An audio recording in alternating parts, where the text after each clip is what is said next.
En 1890, un guerrero apache entró en una cueva y nunca más salió. 130 años después, lo que encontraron allí dentro cambió todo lo que sabíamos sobre el futuro de la humanidad. No era oro, era una advertencia que había estado esperando por nosotros. El sol ardía sobre el desierto de Arizona cuando vieron a Tauli por última vez. 3 balas clavadas en el pecho, pero aún firme sobre su caballo, desapareció entre las rocas de las montañas Chiricahua como si la tierra misma lo hubiera tragado. Detrás de él, 50 soldados de caballería gritaban, pero ninguno se atrevió a entrar en la grieta oscura donde se desvaneció. Era 1890, y aquel era el último guerrero apache que aún se negaba a rendirse. Su nombre se susurraba como el de un espíritu antiguo que nadie podía atrapar.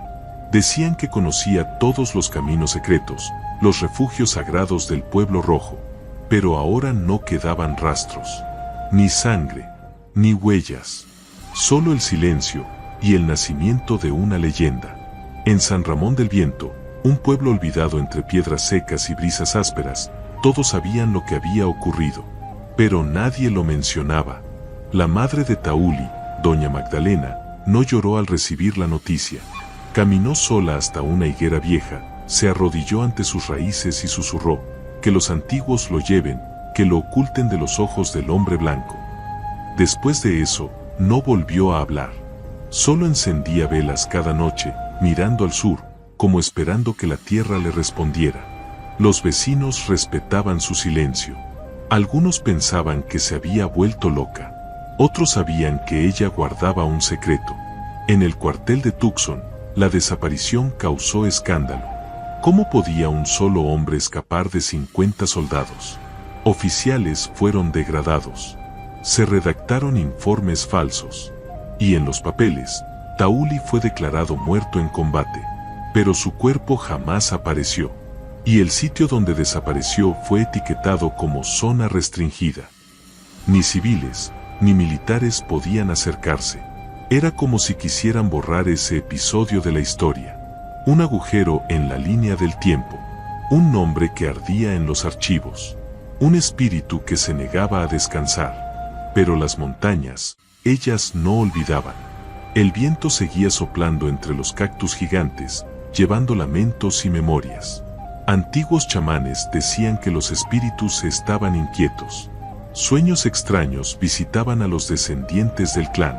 Uno de ellos, un niño llamado Esteban, comenzó a dibujar mapas sin haber salido nunca del pueblo. Mapas con cavernas, símbolos y una estrella en el centro. El hombre de las plumas me enseñó, decía. Su abuela, María de Jesús, curandera de sangre vieja, comprendió la señal y le entregó un bulto que olía a tierra y a historia.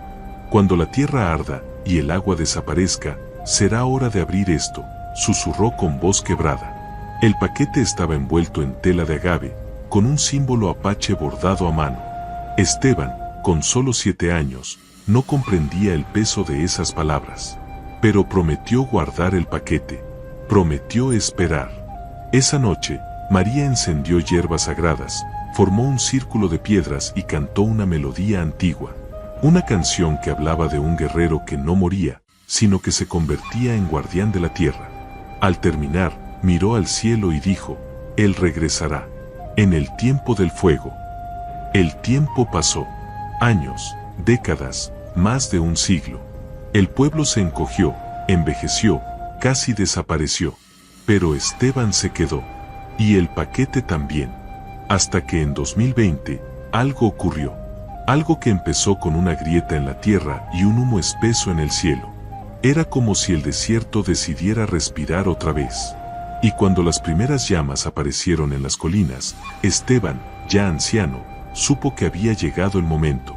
El momento de abrir el paquete. El momento de recordar a Tauli. El momento de descubrir lo que había sido enterrado junto con la verdad. Esteban colocó el paquete sobre la mesa de madera que perteneció a su abuela. Sus manos temblaban, no solo por la edad, sino por el presentimiento de estar a punto de abrir una puerta que había permanecido cerrada por más de un siglo. Afuera, El cielo se teñía de rojo por los incendios en las montañas. La misma zona donde Tauli había desaparecido. Con cuidado, desató la cuerda de maguey. El aire pareció volverse más pesado. Dentro, encontró un mapa antiguo, una carta, y algo que no esperaba, un colgante de piedra tallada con símbolos sagrados. La carta estaba escrita con tinta ya desvanecida, pero cada palabra era como un eco vivo. Era de María de Jesús, su abuela. Decía: Esteban, si estás leyendo esto, es porque la tierra ha hablado. Ese mapa no es solo un recuerdo, es un llamado. En las montañas aún duerme el espíritu de Tauli. Él protegía algo más valioso que el oro, algo que debe volver a manos del pueblo. Pero no vayas solo. Lleva contigo respeto, fe, y alguien que sepa escuchar la voz de los antiguos. Esteban cerró los ojos. Sabía lo que debía hacer. Tomó su celular, un aparato que parecía insignificante ante el peso del pasado, y marcó un número que no usaba hace años.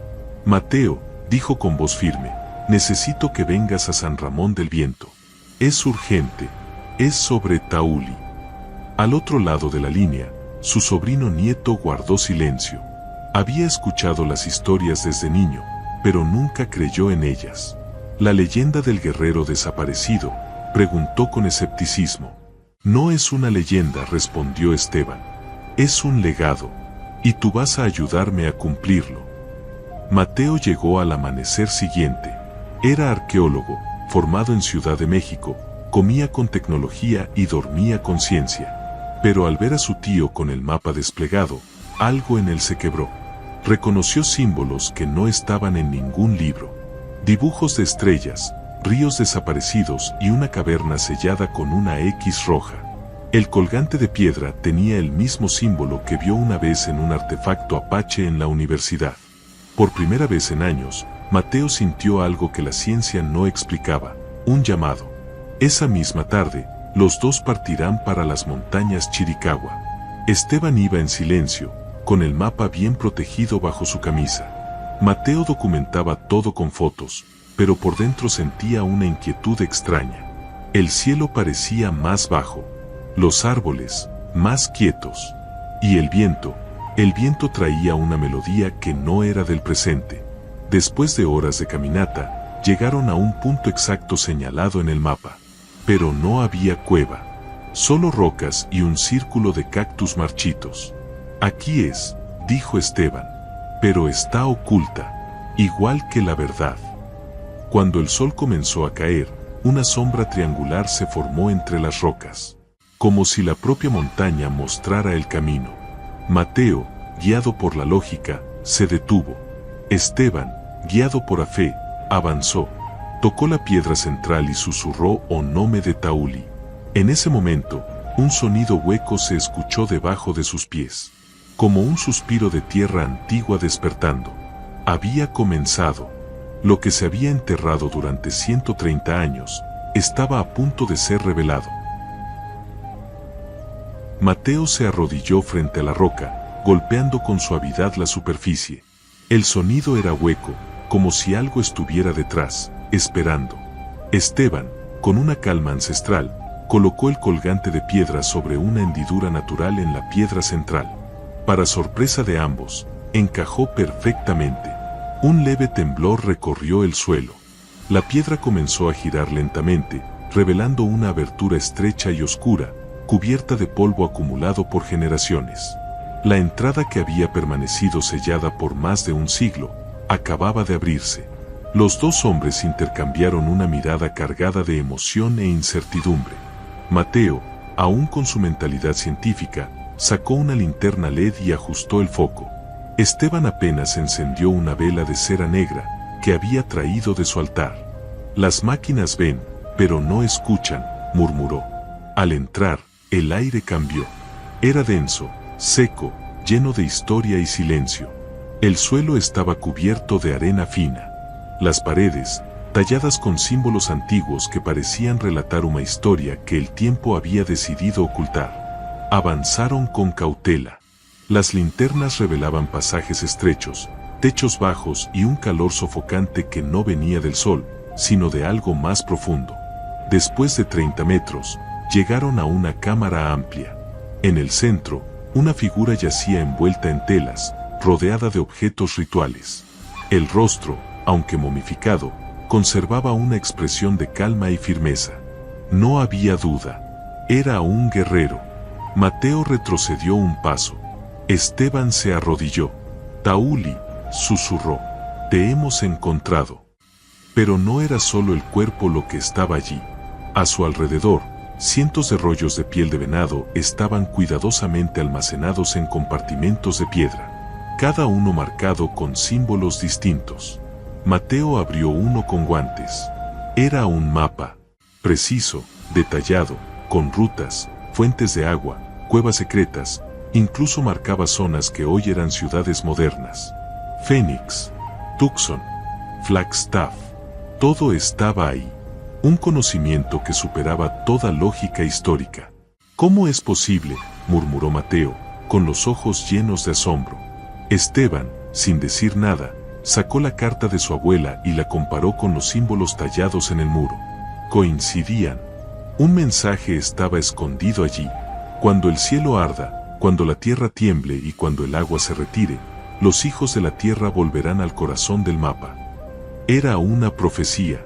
Una advertencia, una promesa, y todo indicaba que ese momento ya había comenzado. Mateo, con voz quebrada, preguntó, ¿crees que esto es real? Esteban respondió, no lo creo. Lo sé. En ese momento, un murmullo extraño recorrió la cueva. No era viento, no era eco, era algo más. Una presencia, como si Tauli, desde otro plano, hubiese esperado ese reencuentro durante generaciones. La linterna de Mateo parpadeó, la vela de Esteban crepitó, y el silencio se rompió con una certeza: el pasado no estaba muerto, solo dormía, y ahora estaba despertando. Mateo extendió uno de los pergaminos sobre una roca lisa, iluminándolo con su linterna. Lo que vio desafió todo lo que había aprendido como arqueólogo. El mapa mostraba ríos secos que existieron hace siglos, pero también construcciones humanas, que no se levantaron sino décadas después de 1890. Esto es imposible, murmuró. Aquí está marcada la presa Roosevelt, pero se construyó en 1911. Esteban no respondió. Solo cerró los ojos, como quien confirma algo que ya sabía desde niño. Más allá de los mapas geográficos, había rollos llenos de símbolos astronómicos, eclipses solares, cometas, fechas exactas. Uno incluso mostraba un alineamiento de planetas que, según Mateo, solo ocurrió en 2020. Él vio el futuro, susurró Esteban. O alguien se lo mostró. Mateo, aún incrédulo, comenzó a fotografiar todo. Su instinto académico luchaba contra una verdad demasiado grande para aceitarla. Cada nuevo pergamino era más perturbador. Uno de ellos tenía grabada una frase clara en idioma apache: lo que no se puede detener, se debe entender. En un rincón de la cámara, encontraron un muro con símbolos tallados directamente en la roca. Era una especie de códice. Con ayuda de un cuaderno viejo de traducción, Mateo logró descifrar parte del mensaje. Decía: vendrán tiempos donde la tierra sangrará fuego. Las ciudades nacerán donde hubo silencio. Pero la semilla de los antiguos no estará perdida. Dormirá bajo la piedra, esperando ser despertada. Era una advertencia, un legado para una generación futura. Y ellos eran los primeros en escucharlo. Pero entonces, algo más llamó la atención de Mateo. Un mapa con marcas rojas, distribuidas en forma circular alrededor de las montañas Chiricahua.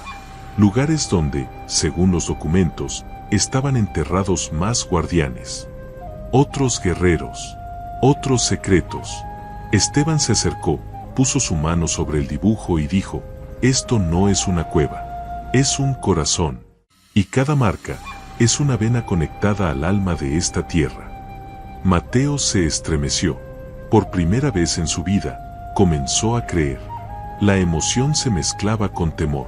¿Qué pasaría si estas revelaciones cayeran en manos equivocadas? ¿Qué pasaría si el gobierno las encontrara primero? ¿O si algún saqueador decidiera venderlas al mejor postor? Esteban pensaba en su abuela, en su promesa.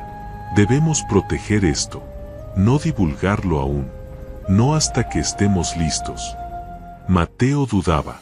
Como científico, tenía la responsabilidad de informar. Pero como apache, sentía que debía guardar silencio. La verdad, a veces, también necesitaba sombra. Esa noche, no durmieron.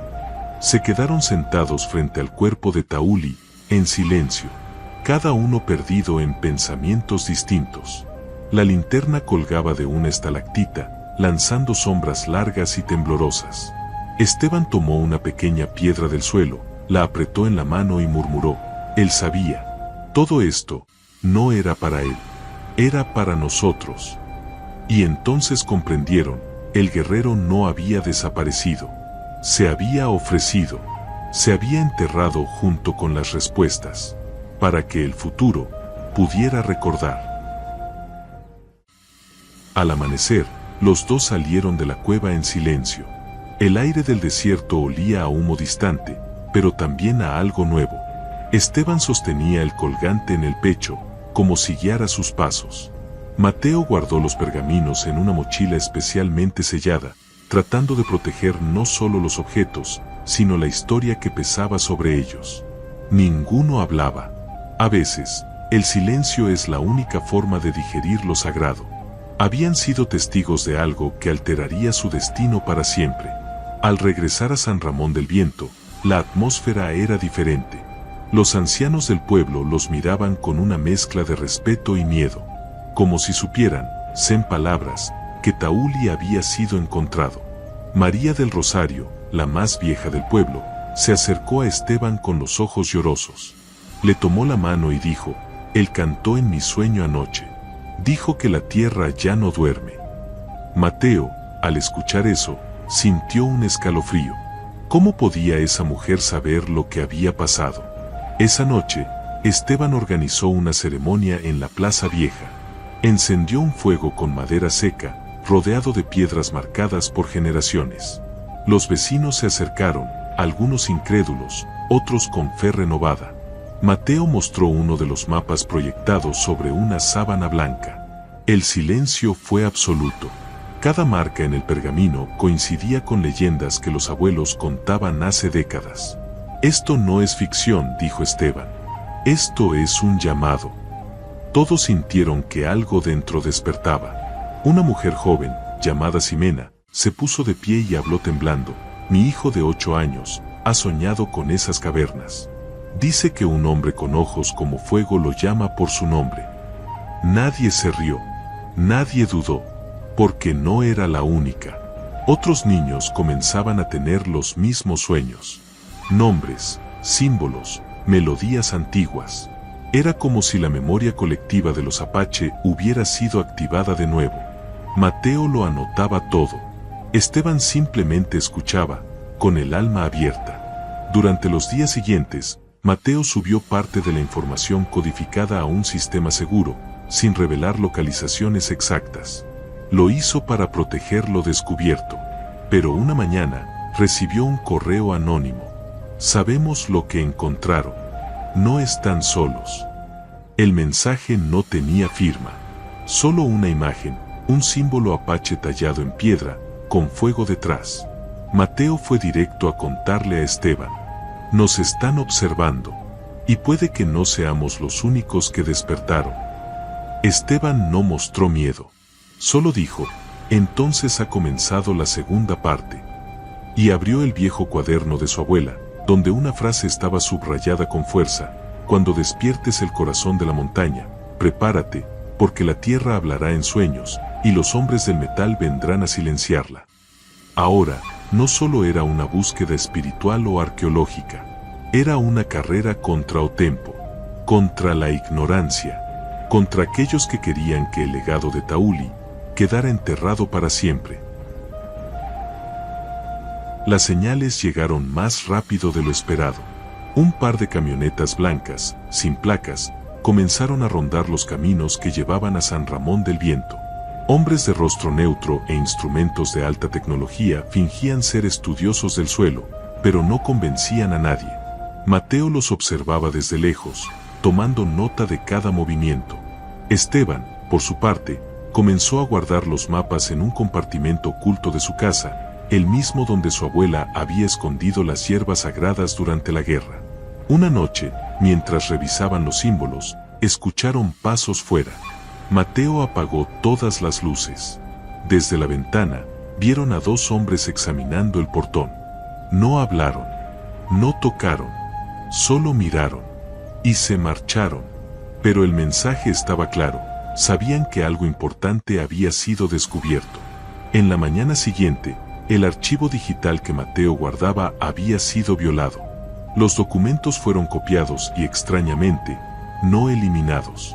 Es peor así, dijo él. Quieren que sepamos que pueden vernos. Esteban decidió tomar una decisión radical.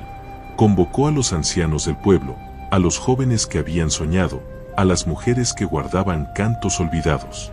Les habló con firmeza: tenemos que proteger este legado. No con armas, sino con unidad. Si una sola voz lo grita, la callan. Pero si todos cantamos, no podrán detenerlo. Aquella noche, el pueblo entero firmó un pacto de silencio y guardia. No por miedo, sino por respeto a Tauli, por respeto a ellos mismos. Mateo, transformado por lo que vivía, dejó de lado sus informes académicos. Comenzó a escribir un diario personal, mezclando ciencia con fe, historia con visiones.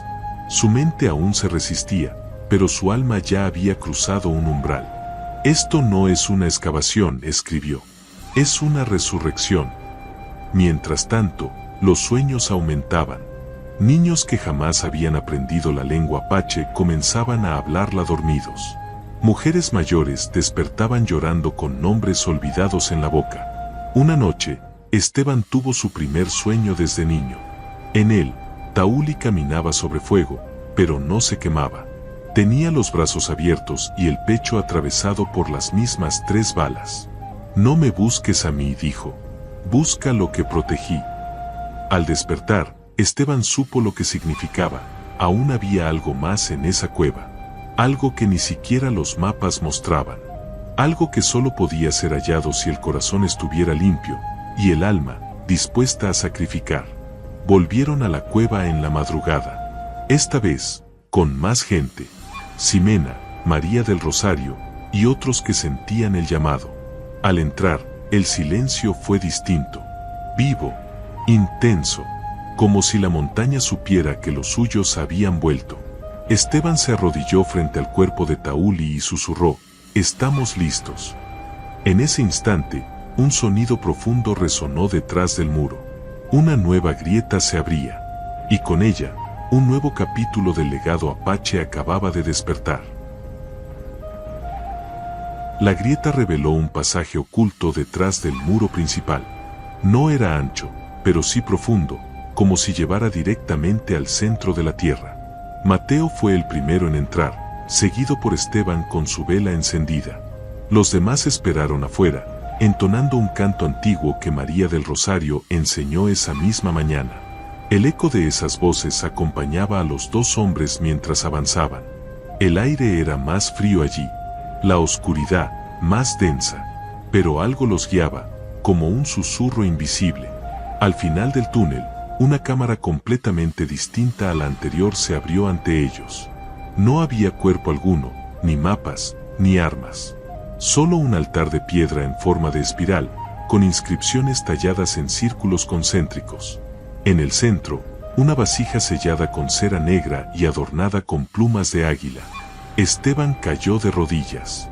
«Esto es el corazón», murmuró. «Aquí fue donde comenzó todo». Mateo sacó su cámara, pero por primera vez decidió no usarla. Algo en aquel lugar pedía respeto, no registro. Ambos se acercaron lentamente al altar.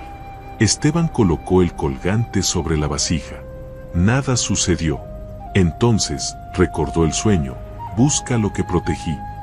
No era el objeto, era lo que representaba. Cerró los ojos, Respiró profundo y comenzó a recitar una oración que su abuela le había enseñado cuando era niño. Las paredes vibraron levemente, y entonces, la vasija comenzó a brillar desde dentro. Un resplandor tenue, dorado, como si siglos de historia estuvieran condensados en su interior. Mateo rompió el sello con delicadeza. Dentro, no había oro ni reliquias materiales. Había documentos enrollados escritos en varios idiomas: apache, español antiguo e incluso inglés. Y entre ellos, una tablilla de obsidiana con símbolos que ninguno de los dos había visto antes.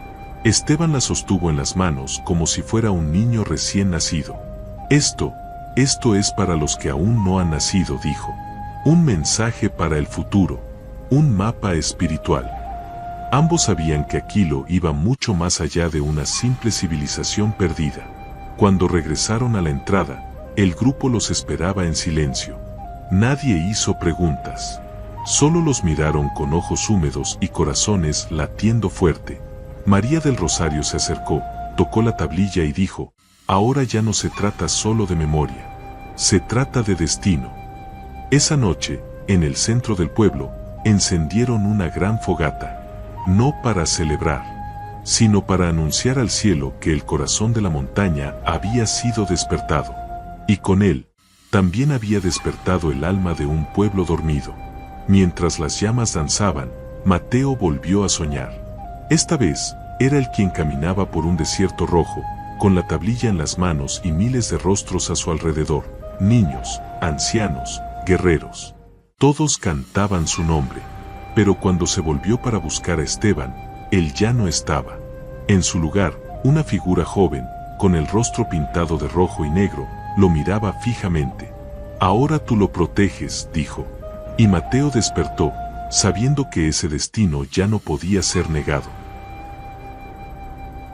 Al día siguiente, Mateo despertó con la mirada perdida y el corazón acelerado. El sueño de la noche anterior aún vibraba en su pecho. No era una simple visión, era un mandato. Bajó las escaleras y encontró a Esteban moliendo plantas en silencio. «¿Soñaste, verdad?», preguntó el anciano, sin mirarlo. Mateo asintió. «Él me entregó la tablilla, pero tú ya no estabas». Esteban sonrió con dulzura. «Porque mi parte ya está cumplida. Ahora es tu tiempo». Y con eso, selló su papel en la historia. Mientras tanto, los hombres de las camionetas volvieron. Esta vez no observaron. Preguntaron. Amenazaron. Uno de ellos, de acento extranjero, mostró un carnet de una organización arqueológica que nadie conocía. Querían entrar en la cueva. Decían que el gobierno estaba interesado en preservar la seguridad del sitio. Pero María del Rosario los enfrentó con una frase sencilla: esa tierra no habla tu idioma. Los hombres se fueron, pero dejaron una advertencia: volveremos. Y no solos. Esa misma tarde, Esteban reunió a todos bajo el árbol más antiguo del pueblo. Allí compartió lo que habían encontrado. No como un descubrimiento, sino como una responsabilidad. Lo que guardamos no es un tesoro material. Es algo que puede despertar conciencias, curar tierras, restaurar equilibrios. Pero si cae en manos de quienes solo quieren dominar, será el fin. Algunos propusieron huir. Otros, esconderlo de nuevo. Pero Ximena se puso de pie y dijo: no lo escondamos más. Enseñémoslo a quien tenga corazón limpio. Mateo decidió entonces digitalizar los documentos esenciales. Subió las versiones cifradas a servidores seguros, compartiéndolos solo con académicos indígenas y guardianes de otras comunidades ancestrales. Lo llamó el legado de Tauli. La respuesta fue inmediata. Desde Perú, Guatemala, México y Colombia comenzaron a llegar mensajes. Otros pueblos también soñaban. Otros niños también dibujaban mapas. El despertar no era solo de los apache, era de toda la sangre antigua de esta tierra. Esa noche, una tormenta se formó sobre las montañas. Relámpagos sin lluvia, truenos sin eco. Esteban caminó hasta el campo y encendió un fuego pequeño. Se sentó solo, mirando las nubes, mientras sus labios murmuraban una oración desconocida para los vivos. Mateo lo observó desde lejos. Sabía que algo se acercaba. No eran solo hombres.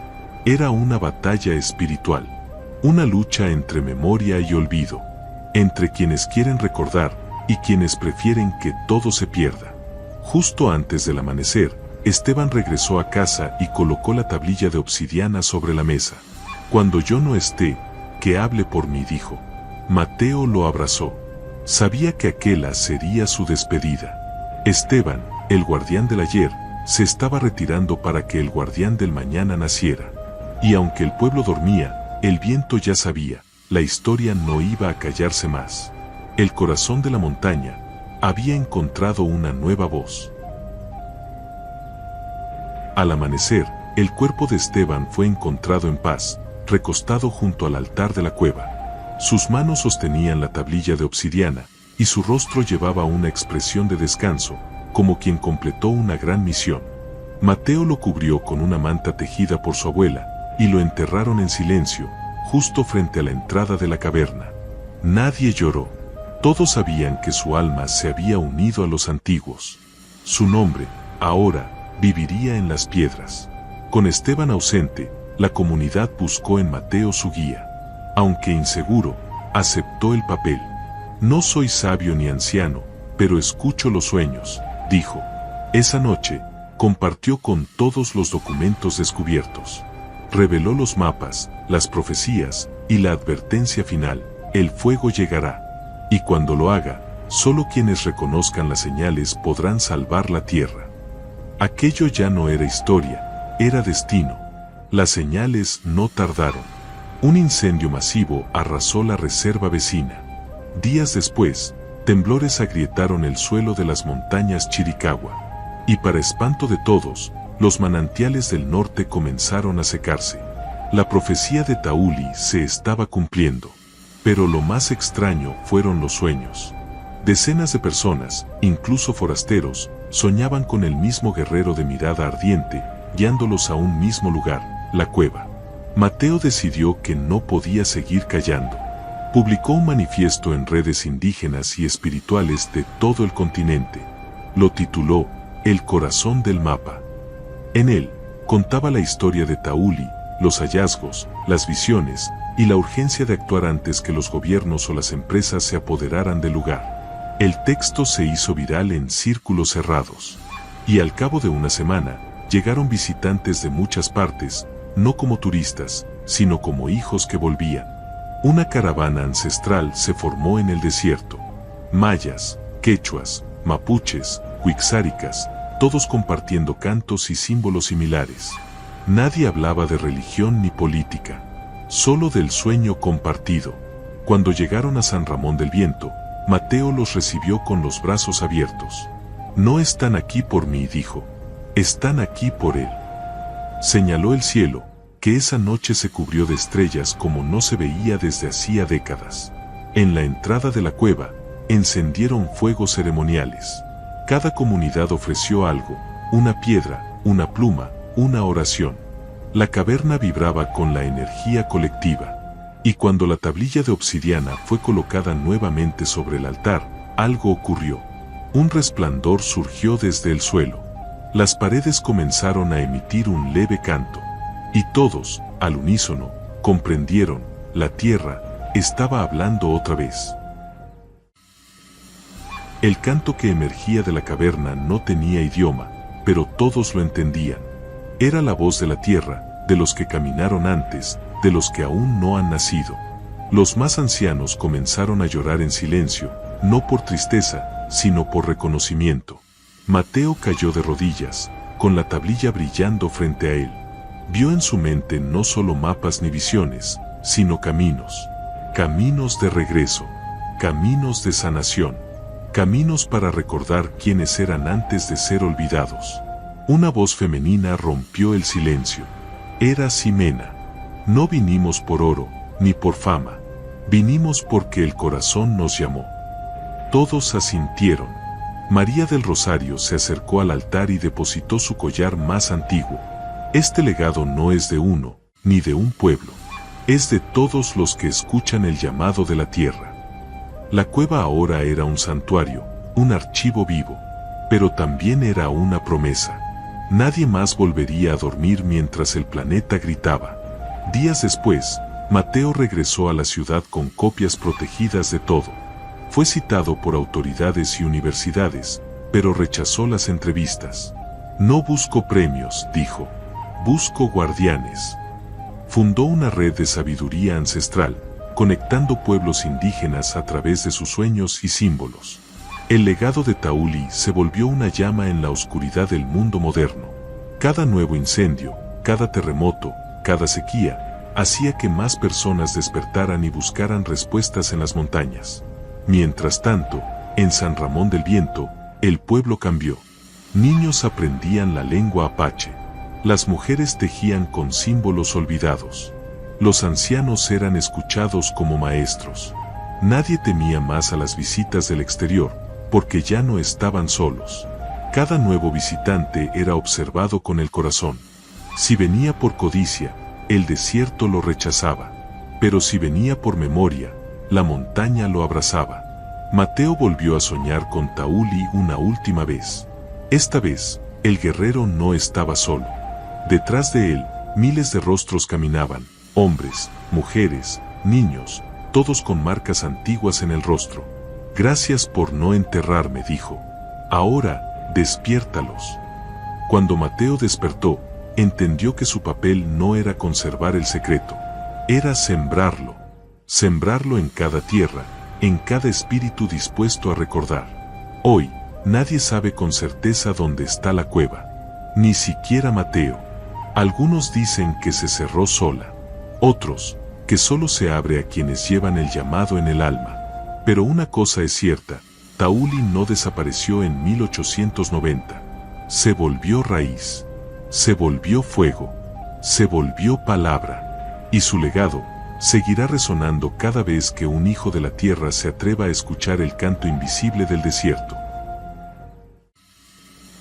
Y si te gustó esta historia, seguro te encantará la siguiente que aparece en tu pantalla. No olvides suscribirte a nuestro canal, dejar tu like y activar las notificaciones. Nos vemos en la próxima.